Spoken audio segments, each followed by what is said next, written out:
रामकृष्ण हरी. आज 30 नाही 29 मे आहे.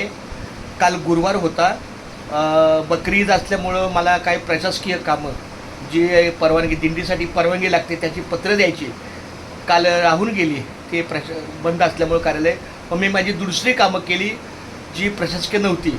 आज मात्र आमच्या रेखाकडे भेटायचा योग आला. सकाळी मी इथेच आपल्या जवळच्या काही परिसरात मुक्काम केला. सकाळी भेटलो. कुंदन माऊलीला बरं वाटलं. रामकृष्ण. आता माझं इथून पुढचं काम आहे प्रशासकीय कार्यालय 9 ठिकाणी जायचं. म्हणजे गेट ऑफ इंडियाचे 3 ऑफिस, वाहतूक शाखा आणि दूरदर्शन केंद्र हे वरळी, आणि बाकीचं BMC ऑफिस.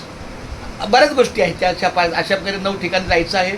आणि सरते शेवटी सायलच्या किल्ल्याच्या जवळ पुरातन तत्व आहे तर तिथं पण द्यायचं असतं. अशा प्रकारे आता सगळं नियोजन आहे. माझ्याबरोबर एक व्यक्ती आहे महेश जालिंदर शिंदे. तो BMCत कामाला आहे. त्याच्याकडे बाईक आहे तर त्याचा उपयोग होऊन माझी सगळी कामं होईल. चला मला रामकृष्ण. रेखाला पुढच्या आयुष्याच्या खूप खूप शुभेच्छा. रामकृष्ण. God bless you.